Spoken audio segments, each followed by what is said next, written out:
기독교는 흑백 영화 같은 종교가 아닙니다. 흑백 영화는 검정색과 회색, 무채색의 영화입니다. 아무리 밝은 태양을 찍어도 검정색이나 연한 회색이 나옵니다. 기독교는 컬러풀한 영화처럼 화려합니다. 오늘 우리가 오해할 때 기독교는 하지 말라는 것으로 가득 차 있고 사람을 통제하고 절제하고 지배하고 진정한 기쁨과 행복도 없고 늘 우울한 필름이 돌아가는 것처럼 스크린에 비치는 그 암담한 것들을 보면서 이것이 믿음이고 이것이 신앙이고 이것이 소망 없는 한계라는 생각을 갖는 그런 오해가 있습니다. 기독교는 그렇지 않습니다. 화려하고 뜨겁고 활기차고 우울한 구석은 조금도 없습니다. 침체해 있지도 않습니다. 절망에 빠지지도 않습니다. 늘 엔드는 새로운 세계, 새로운 희망을 향한 새로운 기대감으로 다음 편을 기다리게 되는 것이 바로 기독교입니다.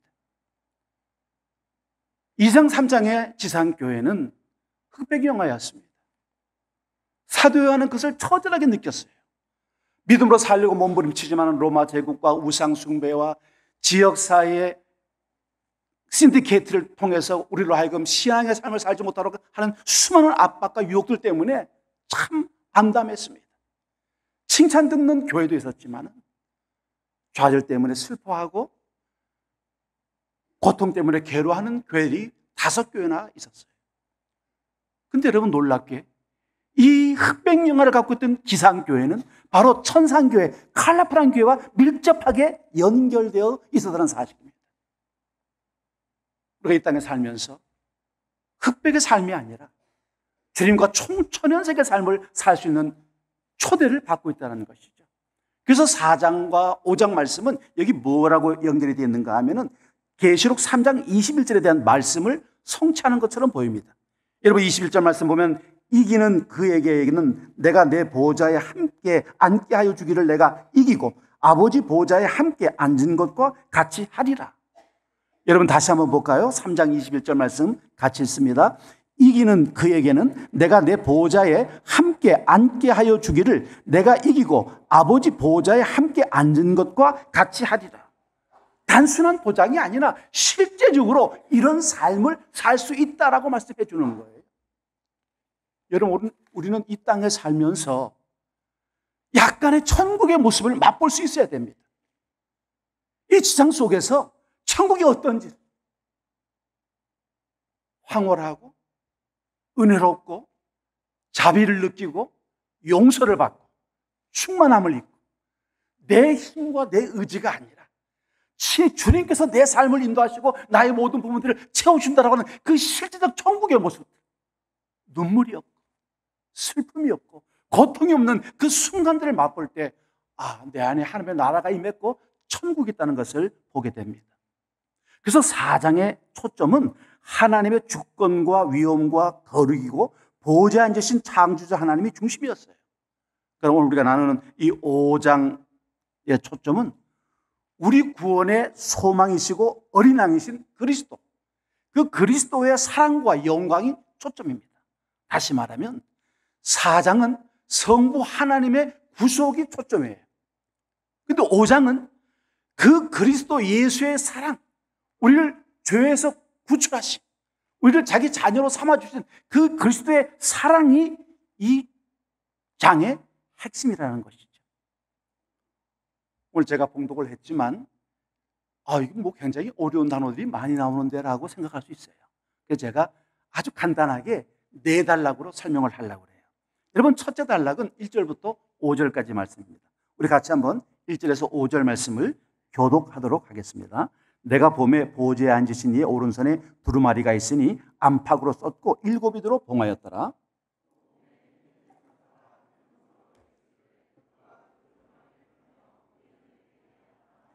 하늘 위에나 땅 아래에 능히 그 두루마리를 펴거나 보거나 할 자가 없더라.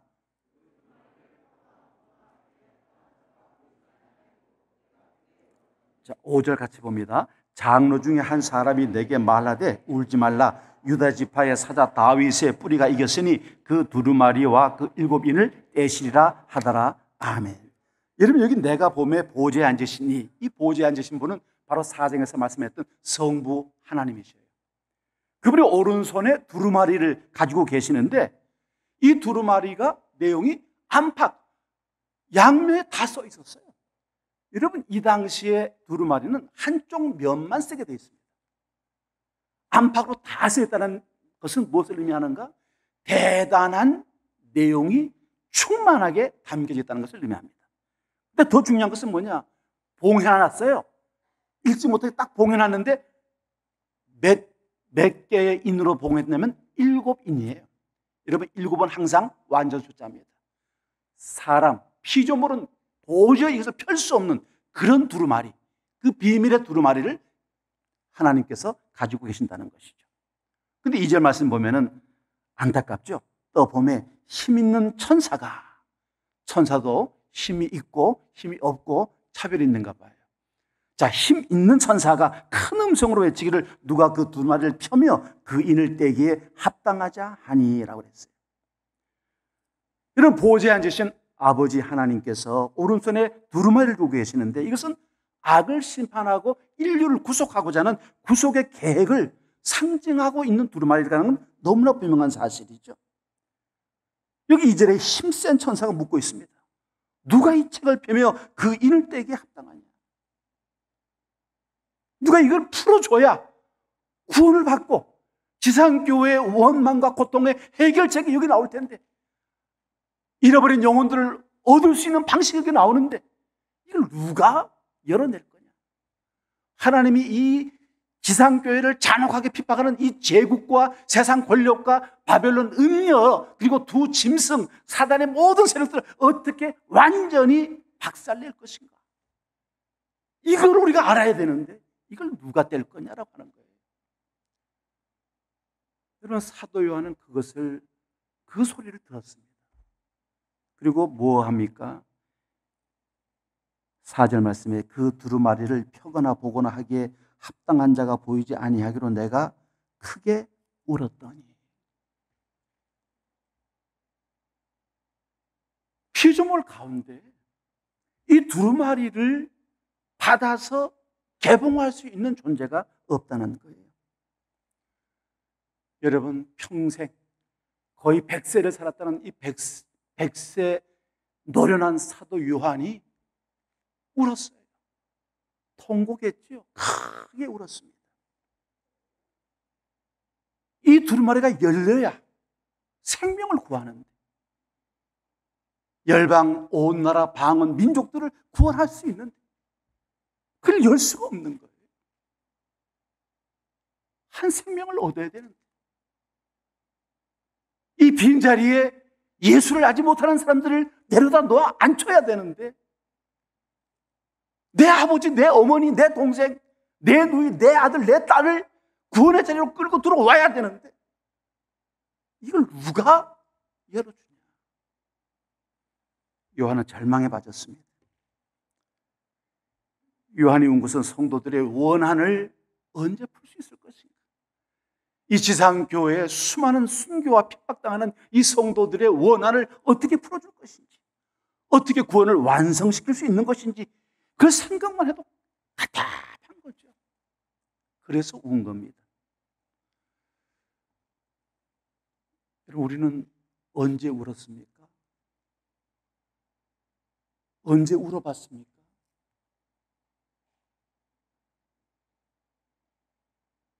하나님의 뜻을 알고 싶어서, 하나님 그 두루마리에 써있는 그 내용이 알고 싶어서,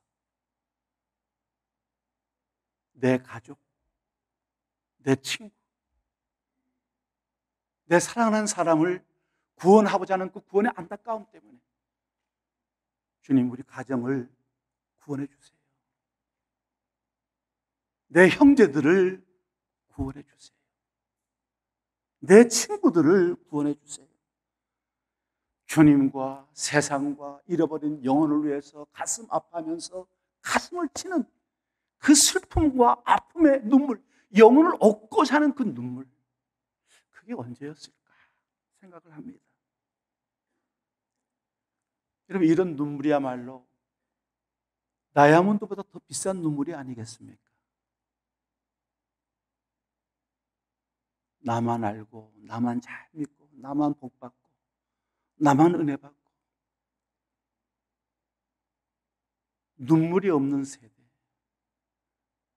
아버지의 마음을 모르는 세대, 우리 주님의 마음을 모르는 세대에 살고 있지 않는가 하는 생각을 갖게 됩니다. 이 울고 있는 요한에게 해답을 줘요. 여러분 5절 말씀 같이 봅니다. 5절 같이 읽습니다. 장로 중에 한 사람이 내게 말하되 울지 말라, 유대 지파의 사자 다윗의 뿌리가 이겼으니 그 두루마리와 7인을 떼시리라 하더라. 유대 지파의 사자가 그랬어요. 그 책을 펼 수 있는 이유가 뭡니까? 예수 그리스도께서 이기셨어요. 내가 세상을 이겼다, 내가 악을 정복했고 뱀의 머리를 밟았다고 말씀했습니다. 그는 승리자였습니다. 그것이 바로 5장 5절 말씀이에요. 사자 다윗의 뿌리가 이겼으니라고 말하는 것이죠. 여러분, 이겼기 때문에 그는 그 두루마리를 열 수 있는 자격이 있는 분이었습니다. 사자라는 말은 어린 양이라고 하고 잘 매치가 안 돼요. 주님을 어린 양이라고 계속 강조하다가 여기서 지금 사자라고 말합니다. 왜 이렇게 전혀 성격이 다른 모습을 설명하고 있을까요? 여러분 9절 말씀에서는 그들이 새 노래를 불러 이르되 두루마리를 가지시고 그 인봉을 떼기 합당시도다 일찍이 죽임을 당하사라고 예수님을 묘사하고 있어요. 사자는 이겼고 어린 양은 죽었습니다. 도대체 뭘 의미하는 것일까요? 우리 예수님의 양면성을 보여주는 것이죠. 어린 양이신 사자, 사자이신 어린 양, 자신이 어린 양으로 인류를 구속하시는 대속적 죽음을 감당하셨던 그 어린 양, 피 흘리시는 어린 양, 십자가의 고난과 죽음과 부활을 통해서 우리를 택한 이 백성들을 구원하시는 그 어린 양의 모습 속에 또 하나 그 부활을 통하여 그리고 완전한 승리를 통해서 사자처럼 적들을 퇴치하고 사단을 박멸하고 악을 진멸하는 사자로서 다시 우리에게 보여주시고 있는 것이죠. 그런 사자이기 때문에 죽음과 부활로 사단의 세력을 완전히 정복하셨습니다. 예수님께서 어린 양이 되셨기 때문에 그의 희생적인 죽음을 통해서 우리를 구원하신 것처럼 오늘 그런 사자이시기 때문에 우리를 승리로 만들어 줄 줄로 믿습니다. 사자이신 그분, 왕이신 그분이 우리를 이끌고 계셔요. 우리는 쥐새끼가 아닙니다. 우리는 사자의 백성이에요. 여러분 C.S.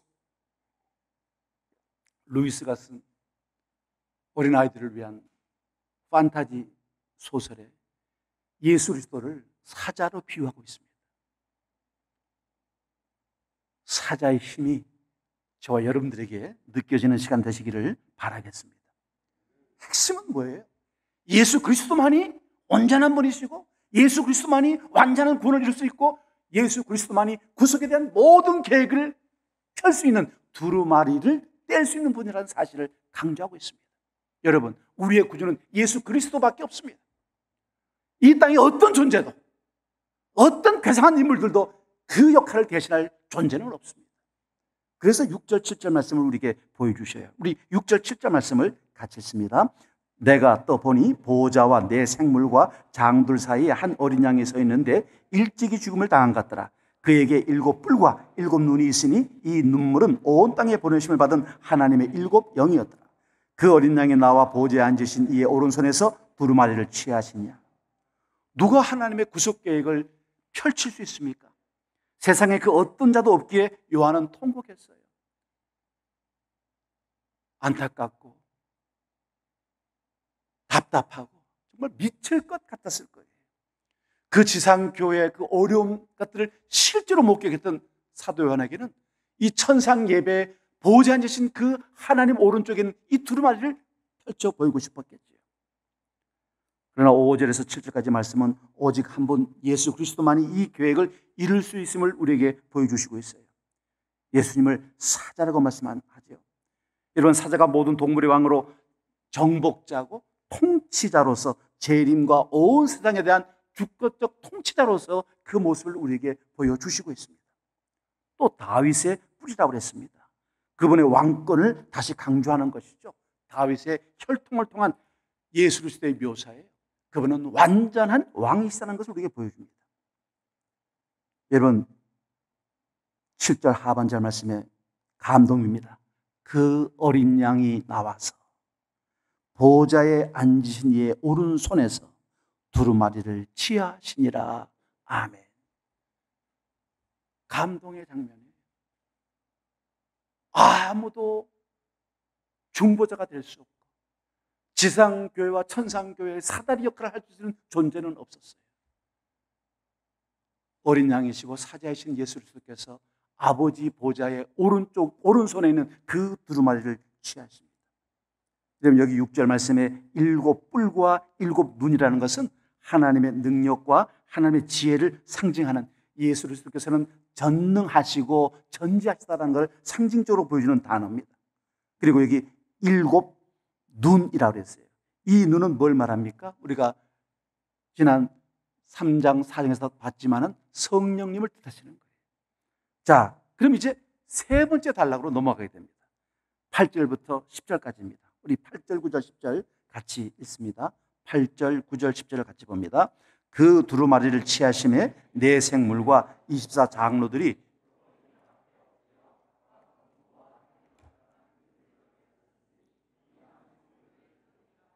그들이 새 노래를 불러 이르되 두루마리를 가지시고 그 인봉을 떼기에 합당하시도다. 일찍이 죽임을 당하사 각 족속과 방언과 백성과 나라 가운데에서 사람들을 피로 사서 하나님께 드리시고 그들로 우리 하나님 앞에서 나라와 제사장들을 삼으셨으니 그들이 땅에서 왕노릇 하리로다 하더라. 아멘. 여러분, 셋째 단락은 아주 영광스럽습니다. 네 생물과 24 장로의 찬송이에요.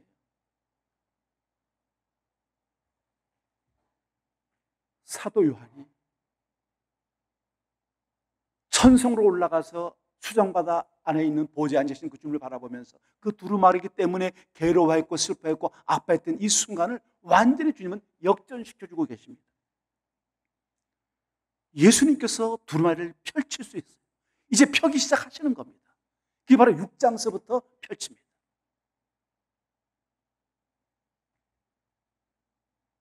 그 보좌의 영광을 아들이 계승합니다. 여러분, 24장로와 네 생물은 찬양하지 않을 수가 없었어요. 여러분, 여기 8절 말씀에 우리에게 독특한 면을 보여주는데 이 향은 성도의 기도들이라 그랬어요. 성도의 기도도 찬양 가운데 포함되어 있습니다. 여러분, 여기 성부 하나님을 찬양하고 성자 하나님을 찬양하고 성령 하나님을 찬양하는 이 순간에 성도의 기도가 도구로 나와 있다는 거예요. 오늘 여러분들의 기도, 내 기도가 우리 하나님의 심판 계획의 도구로 쓰임을 받고 있다는 겁니다.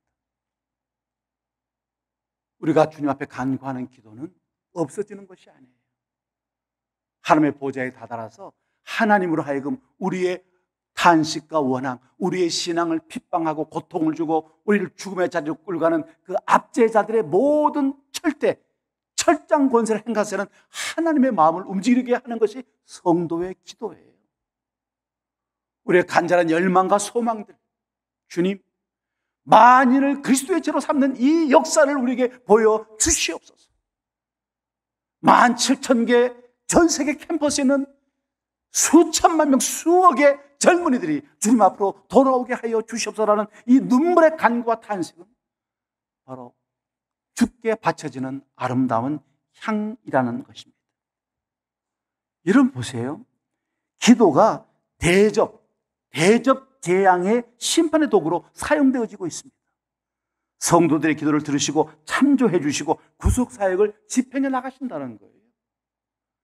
여러분, 우리 기도가 이 땅을 살아가면서 우리 주위에 필요한 니드에 대해서, 우리가 원하는 것들, 원트에 대해서, 필요하고 원하는 것들에 대해서 그저 욕망을 채우는 것이 기도가 아니다. 아버지의 마음을 읽어드리는 것, 아버지의 마음을 깊으시게 해드리는 것, 주님께서 이 세상에 오신 목적들이 무엇인지를 우리가 함께 동참해서 그분의 마음을 품고 기도해드리는 것.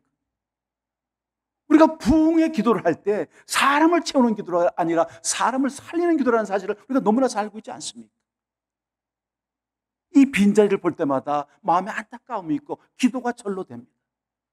주여, 염소들이 이 자리를 채워 주의 양 되게 하여 주시옵소서. 이것을 주님께서 들어주신다는 것이죠. 성도들의 이 아름다운 기도는 인생의 문제와 천국의 영광을 드러내줍니다. 그렇기 때문에 성도의 기도는 천사의 손에 들려서 향이 하나님께로 올라갑니다. 천사가 들고 올라간다는 거예요. 이 기도를 아주 잘 묘사하고 있는 기절이 있어요. 8장 3절 4절 말씀입니다. 이 8장 3절 4절 말씀 보게 되면요, 이거는 이제 인재앙하고 나팔재앙 사이에 성도들의 기도가 심판의 도구로 사용되고 있다는 걸 우리에게 보여주고 있어요. 일곱 심판, 일곱 인심판, 일곱 나팔 심판이 행해질 때 우리의 기도는 그 도구로서, 여러분 요한계시록 8장 3절 4절, 또 다른 천사가 와서 제단 곁에 서서 금 향료를 가지고 많은 향을 받았으니 이는 모든 성도의 기도와 합하여 보좌 앞 금 제단에 드리고자 함이라.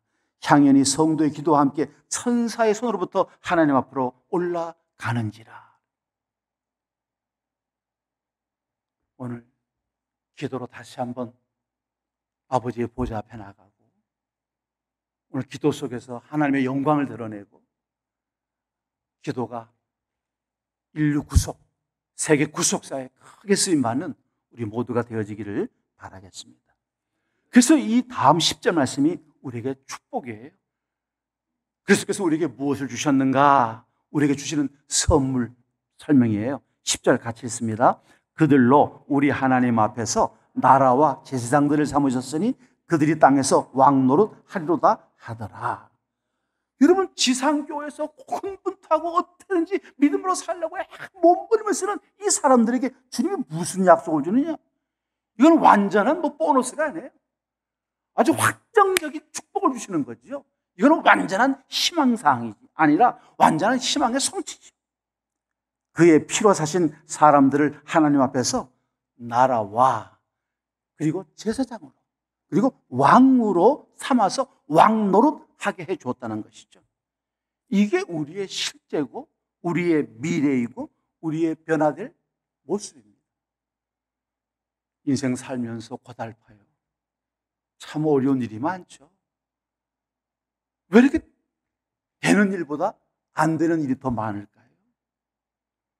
사업은 사업대로, 직장은 직장대로, 취업은 취업대로, 데이트는 데이트대로, 결혼은 결혼대로. 참 마음 아프고 가슴 아픈 게 많아요. 너무 힘들다 보면요, 이렇게 믿음의 삶으로 당당한 우리들도요, 그냥 주눅 들어가지고 쭈구렁팡탱가 되는 거예요. 당당하게 찬양하고 당당하게 경배하고 우리 상황, 우리 상태, 우리 모습이 아니라 살아계신 그 하나님 때문에 찬양하고 영광을 돌리고 기뻐하는 건데, 너무 세상에 주눅 들다 보니까 그런 기백이 싹 사라져버린 거예요. 여러분, 그럴 필요 없습니다. 뭐 사람들이 살아봐야 100년이라 그러는데 100년 사는 게 중요한 게 아니에요. 이 영광의 복을 누리고 사는 삶이 훨씬 더 필요한 거예요. 세상의 모든 조건들이 채워져서 우리가 영광스럽고 행복한 게 아닙니다. 아버지와 함께 있고 이 나라 되심과 왕 되심과 제사장 되심을 누리는 삶을 사는 것만큼 행복한 건 없을 거예요. 오늘 우리의 삶으로, 찬양함으로 왕이요, 나라요, 제사장 삼으신 주님을 찬양하는 우리 모두가 되기를 바라겠습니다. 그래서 이제 마지막 또 하나의 찬양이 또 나옵니다. 여러분, 11절부터 14절까지 말씀인데 우리 같이 한번 11절부터 교독하겠습니다. 내가 또 보고 들음에 보좌와 생물들과 장로들을 둘러선 많은 천사의 음성이 있으니 그 수가 만만이요 천천이라.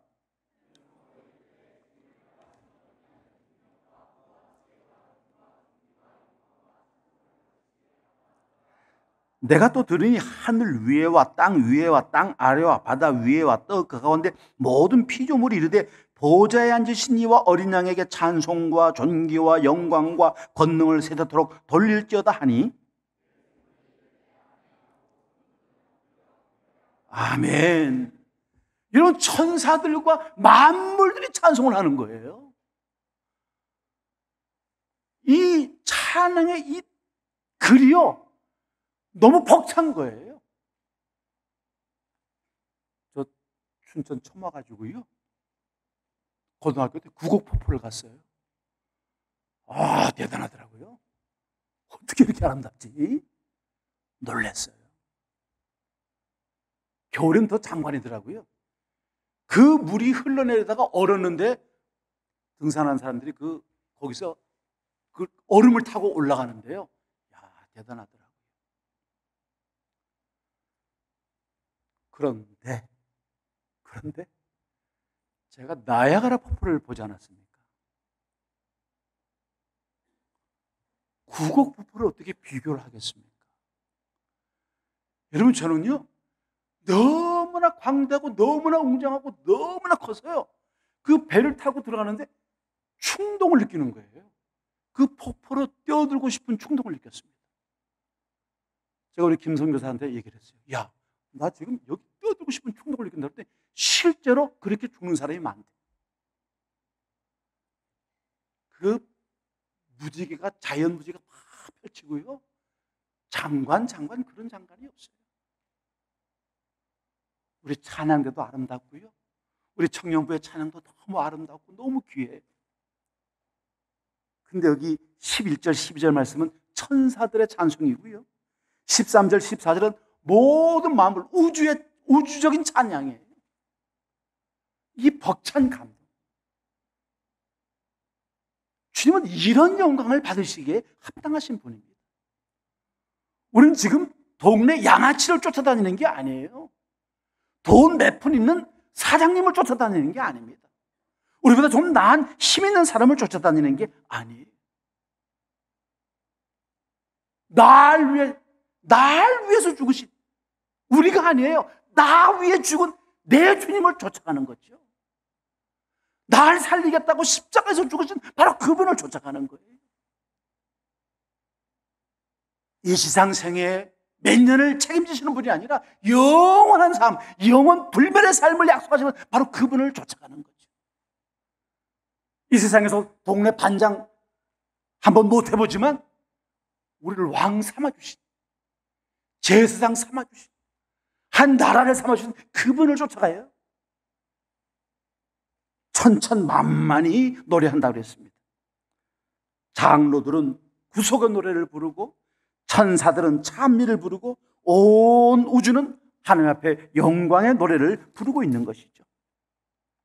여러분, 이 운명을 결정하는 심판의 두루마리 책을 펴기에 합당하신 바로 그분, 누구도 이 두루마리 펼 수 없는데 주님만이 펼 수 있고 주님만이 이 영광을 받을 수 있는 것이죠.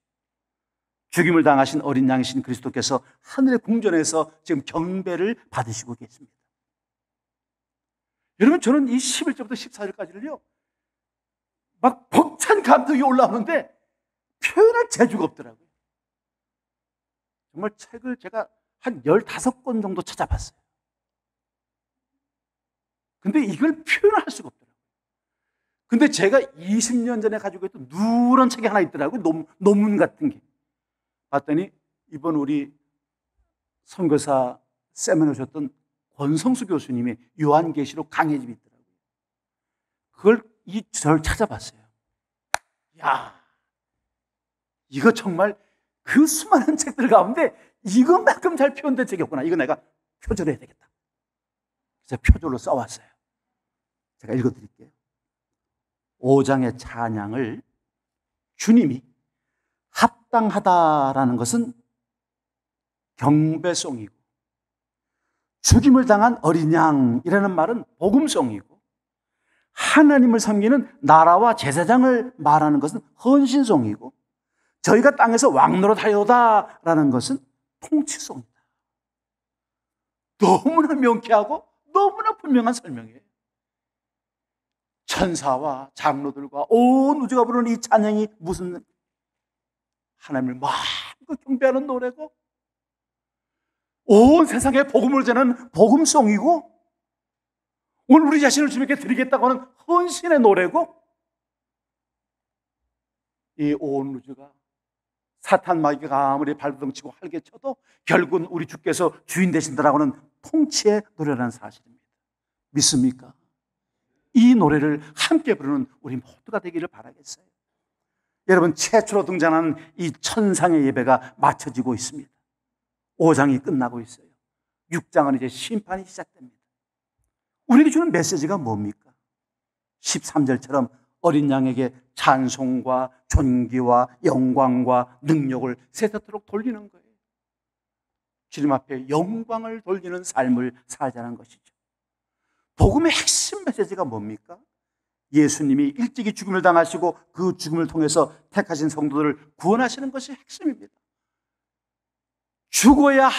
죽었던 자를 살리는 것, 이게 복음의 핵심이고 예수님이 어린 양 되셨던 이유예요.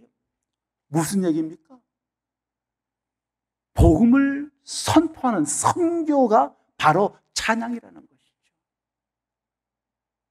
진심으로 주님을 찬양하는 의미는 뭡니까?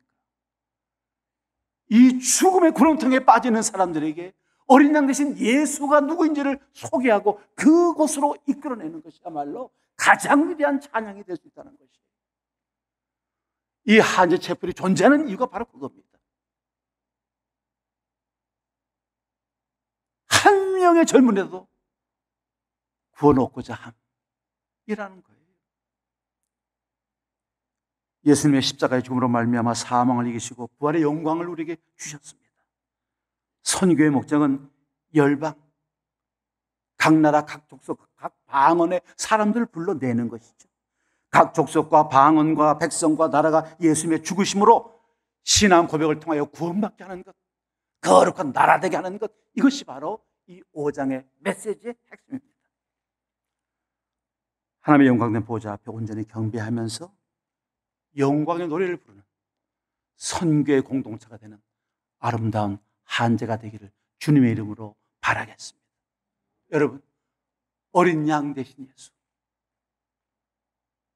우리 앞에 사자처럼 승리를 향해서 힘있게 나가는 그 주님을 바라보면서 반드시 승리하고 반드시 이기고 반드시 주님을 높여드리는 우리 모두 되기를 주님의 이름으로 간절히 바라고 바랍니다.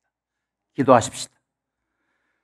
성령 하나님이시여, 우리를 깨우쳐 주셔서 기쁜 마음으로 어린 양 예수를 찬양케 하여 주시옵소서. 주님께서 우리를 창조하셨습니다. 우리를 불러주셨습니다. 우리를 아들로 삼아주셨습니다. 주님이 우리 안에 거하시기 전에 우리에게 진정한 안식은 없습니다. 오늘의 이 참담한 현실에 사로잡히지 않게 하시고 하늘 영광에 꽁꽁 매여 있는 저희가 되게 하시옵소서. 우리를 구원으로 부르시고 나라와 제사장과 왕으로 삼으시며 영원토록 찬양케 하시는 주님을 내 삶의 중심에 날마다 모시고 노래하는 힘과 믿음을 주시기를 원합니다. 주여, 간절히 구합니다.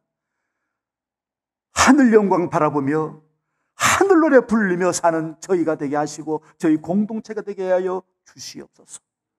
다시 오실 예수 그리스도 이름으로 기도하옵나이다. 아멘.